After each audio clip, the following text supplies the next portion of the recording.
اور حدیث پاک میں آتا ہے کہ من خرج لطلب العلم فہو فی سبیل اللہ حتی یرجع،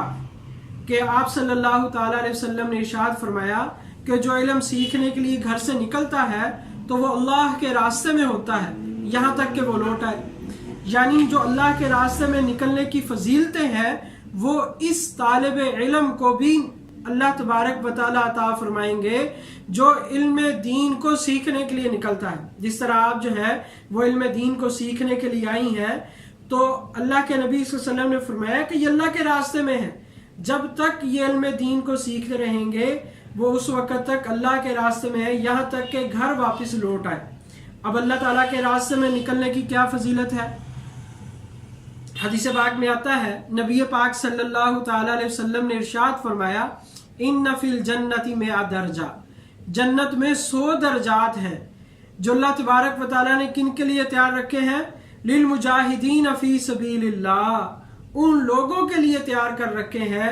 ان مردوں اور عورتوں کے لیے تیار کیے ہیں جو اللہ کے راستے میں جہاد کرتے ہیں، جو اللہ کے راستے میں جہاد کرتے ہیں۔ یہاں جہاد کا ایک معنی سمجھ لیں، جہاد کا معنی یہ ہے کہ اعلاء کلمات اللہ کے لیے، یعنی اللہ تعالیٰ کے دین کو پھیلانے کے لیے، اللہ کے دین کو غالب کرنے کے لیے اپنی طاقت اور قوت کو صرف کرنا، اپنی طاقت اور قوت کو صرف کرنا، اسے جہاد کہتے ہیں۔ اور اس میں جو ہے وہ علم کا سیکھنا اور سکھانا بھی ہے، اس میں کفار کے ساتھ قتل کرنا وہ بھی شامل ہے، اسی طرح جو ہے اس میں تحریر، جو اسلام کی اشاعت کے لیے جو کتابیں لکھی جاتی ہیں، لٹریچر لکھے جاتے ہیں، وہ تمام چیزیں اس میں شامل ہیں۔ تو اللہ کے نبی صلی اللہ علیہ وسلم نے فرمایا کہ اللہ تعالیٰ نے جنت میں 100 درجے بنائے ہیں، وہ کن لوگوں کے لیے ہیں؟ جو اللہ کے راستے میں جہاد کرتے ہیں، جو اللہ کے راستے میں جو فی سبیل اللہ نکلتے ہیں۔ اور علم سیکھنے کے لیے نکلنا یہ بھی اللہ تعالیٰ کا راستہ ہے، جیسا کہ نبی پاک صلی اللہ تعالیٰ علیہ وسلم نے ارشاد فرمایا۔ اور آپ صلی اللہ تعالیٰ علیہ وسلم نے ارشاد فرمایا کہ جو اللہ کے راستے میں نکلتا ہے اس کی مثال ایسے ہے کمثل الصائم القائم القانت بآیات اللہ، کہ اس کی مثال ایسے ہے جیسا کہ روزے دار ہو اور قیام کرنے والا ہو اور اللہ تعالیٰ کے لیے روزہ رکھے، اور لا یفطر من صیام ولا صلاۃ، اور نہ تو وہ اپنے روزے کو افطار کرتا ہے اور نہ ہی وہ نماز سے سلام پھیرتا ہے، تو جو اللہ کے راستے میں نکلا ہوا ہے اس کی مثال ایسے ہی ہے۔ یعنی اللہ کے راستے میں جب تک وہ رہے گا تو اس کو ایسا ہی ثواب ملتا رہے گا جیسا کہ روزے دار کو ملتا رہتا ہے یا جیسا نماز پڑھنے والے کو مل رہا ہے۔ یعنی یوں سمجھیں کہ جب تک آپ یہاں بیٹھی ہوئی ہیں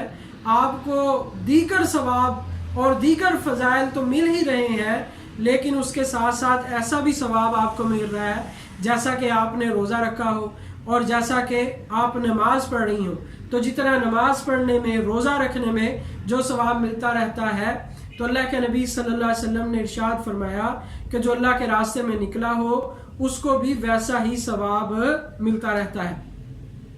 تو یہ میں کچھ فضائل اس لیے بیان کر رہا ہوں تاکہ ہمیں پتہ چلے، معلوم ہو کہ اللہ کے نبی صلی اللہ تعالیٰ علیہ وسلم نے اور اللہ تبارک و تعالیٰ نے دین کو سیکھنے پر اتنے فضائل بیان فرمائے ہیں۔ تو جو دین کو سیکھ لے، اس پر عمل کر لے، تو اس پر اللہ تبارک و تعالیٰ کتنے راضی اور خوش ہوں گے کہ اللہ تعالیٰ اس دین کو سیکھنے پر اللہ تعالیٰ اتنے راضی اور خوش ہو رہے ہیں، ملائکہ کو حکم دے رہے ہیں۔ بلکہ حدیث پاک میں آتا ہے کہ اس کے لیے جو ہے وہ ساری مخلوق، زمین اور آسمان کی مخلوق اس کے لیے دعائیں مغفرت کرتی ہے،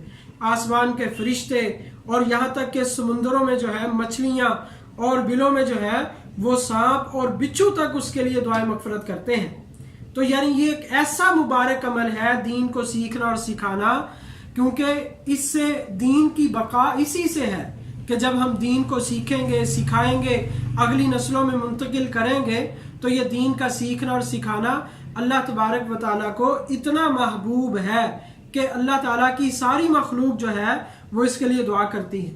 اور اس میں جو ہے وہ اہم ترین کردار جو ہے وہ خواتین کا ہے، اور اللہ تبارک و تعالیٰ نے اس دین میں دنیا اور آخرت کی کامیابی کو اللہ تعالیٰ نے اس دین میں رکھا ہے۔ چنانچہ اللہ تعالیٰ قرآن پاک میں فرما رہے ہیں کہ تم میں سے کوئی مرد ہو یا عورت ہو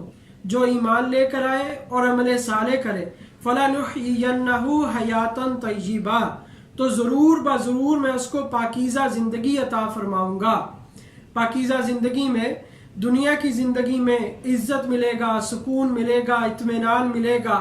اللہ تبارک و تعالی ہر قسم کی خیریں اور برکتیں اللہ تعالیٰ دنیاوی زندگی میں بھی عطا فرمائیں گے اور قبر میں، حشر میں، اور پھر اللہ تبارک و تعالی ہمیشہ ہمیش کے لیے جنت میں داخل فرما دیں گے۔ تو اس دین کی برکت سے، اس لیے اس دین کا سیکھنا جو ہے وہ نہایت ضروری ہے، اپنی ذات کی حد تک اور پھر آگے اس کو آئندہ آنے والی نسلوں تک اور قیامت کی صبح تک جو ہے وہ آگے منتقل کرنا، اس میں جو ہے یہ بہت ضروری ہے۔ چنانچہ اللہ تبارک و تعالی ارشاد فرما رہے ہیں یا ایھا الذین آمنو، اے ایمان والو، قوا انفسکم واہلیکم نارا، کہ تم اپنے آپ کو اور اپنے گھر والوں کو جو ہے جہنم کی آگ سے بچاؤ، جس جہنم کی آگ کا ایندھن جو ہے وہ انسان اور پتھر ہے۔ اور اس سے بچنے کا طریقہ کیا ہے؟ وہ اللہ تبارک و تعالیٰ نے فرما دیا کہ وہ ایمان اور نیک اعمال ہے۔ چنانچہ اللہ تعالیٰ فرما رہے ہیں انما توفون اجورکم یوم القیامہ، کہ تمہیں تمہارے اعمال کا پورا پورا بدلہ دیا جائے گا قیامت کے دن۔ فمن زحزح عن النار، پس جو شخص جہنم سے بچا لیا گیا، وادخل الجنت فقد فاز، اور جنت میں داخل کر دیا گیا تو وہ بہت بڑا جو ہے وہ کامیاب شخص ہوگا۔ تو اس لیے جنت میں داخل ہونا یہ سب سے بڑی کامیابی ہے، اور جہنم سے بچ جانا یہ بہت بڑی کامیابی ہے، اور اس کامیابی کو اللہ تبارک و تعالیٰ نے دین کے ساتھ جوڑا ہے۔ وہ مرد ہو یا عورت ہو، ہر ایک کے لیے اللہ تعالیٰ نے اس میں اللہ تعالیٰ نے راستے کھولے ہیں کہ اگر عورتیں بھی دین پر چلیں گی تو اللہ تعالیٰ کی وہی مدد اور نصرت اللہ تعالیٰ کی ان کے ساتھ ہے۔ بلکہ عورت تو کمزور ہے تو اللہ تعالیٰ کی مدد اور نصرت اس کے ساتھ زیادہ ہوتی ہے۔ اگر ہم احادیث مبارکہ کا مطالعہ کریں اور تاریخ کا مطالعہ کریں تو بہت سارے ایسے واقعات ہمارے سامنے آتے ہیں کہ جن عورتوں نے تقوی طہارت کی زندگی گزاری تو اللہ تبارک و تعالیٰ نے کیسے ان کو دنیا میں اعزاز بخشا اور جنت میں ان کا اعزاز و اکرام کیا، اور پھر اللہ تعالیٰ نے ایسے ان کو رنگ لگائے کہ پوری دنیا میں اللہ تعالیٰ نے ان کے فیض کو جاری فرما دیا، اور اس کی برکت سے اللہ تعالیٰ نے دین کو زندہ کیا۔ اگر عورت قربانی پر آئے اور عورت ایمان اور عمل کی زندگی پر آتی ہے تو اس سے اللہ تعالیٰ خیر کے چشموں کو جاری فرماتے ہیں، اس سے اللہ تعالیٰ خیر اور برکت کے چشموں کو جاری فرماتے ہیں، اور اللہ تبارک و تعالیٰ پھر اس کی دعا کو رد نہیں فرماتے، اور اللہ تعالیٰ ان کو اپنے ان مقرب بندوں میں ایسی خواتین کو شامل فرماتے ہیں کہ اگر یہ اللہ پر کسی چیز کی قسم کھا لے تو اللہ تعالیٰ ان کی قسموں کو پورا فرماتے ہیں۔ صحیح بخاری شریف کی جیسے روایت ہے کہ اللہ کے نبی صلی اللہ علیہ وسلم نے ارشاد فرمایا ان من عباد اللہ من لو، کہ اللہ تعالیٰ کے بندوں میں سے کئی بندے ایسے ہیں من لو اقسم علی اللہ لابرہ، کہ اگر وہ اللہ تعالیٰ کی ذات پر قسم کھا لیں تو اللہ تعالیٰ ان کی قسموں کو پورا فرما دیتے ہیں۔ بلکہ ایک واقعہ یاد آیا، نبی پاک صلی اللہ تعالیٰ علیہ وسلم کی موجودگی میں ایک عورت تھی ام صائب رضی اللہ تعالیٰ عنہا۔ انہوں نے ہجرت کی اور ہجرت کر کے مدینہ الرسول تشریف لے آئیں، اور ان کے ساتھ ان کا ایک بچہ بھی تھا۔ جب مدینہ المنورہ تشریف لائیں تو نبی پاک صلی اللہ تعالیٰ علیہ وسلم نے ان کو جو ہے وہ عورتوں کی طرف بھیج دیا کہ عورتیں جو ہے وہ ان کا اکرام وغیرہ کریں، اور جو بچہ تھا ان کو صحابہ کرام رضی اللہ عنہ مجمعین کے سپرد کیا۔ تو سیدنا انس بن مالک رضی اللہ تعالیٰ عنہ فرماتے ہیں کہ ان دنوں جو ہے یہ بچہ مدینے میں وبا کا کوئی موسم تھا، تو اس وبا کی وجہ سے یہ بچہ بیمار ہو گیا، اور چند دن ہی گزرے تھے کہ یہ بچہ جو ہے فوت ہو گیا۔ یہ بچہ ابھی تقریباً آپ یوں سمجھ لیں کہ تقریباً 15 سال کا تھا، ابھی جو ہے وہ بالغ ہی ہوا تھا، تو بیمار ہوا اور کچھ دن اسی بیماری میں چلا اور پھر اس کا انتقال ہو گیا۔ حضرت انس بن مالک رضی اللہ تعالیٰ عنہ فرماتے ہیں کہ نبی انور صلی اللہ تعالیٰ علیہ وسلم نے اپنے دست مبارک سے اس بچے کی آنکھوں کو بند کیا، جیسا کہ کیا جاتا ہے جب کوئی فوت ہو تو اس کی آنکھوں کو بند کر دیا جاتا ہے. تو آپ صلی اللہ علیہ وسلم نے اس بچے کی آنکھوں کو بند کیا اور فرمایا کہ اس کے غسل وغیرہ کی تیاری کی جائے.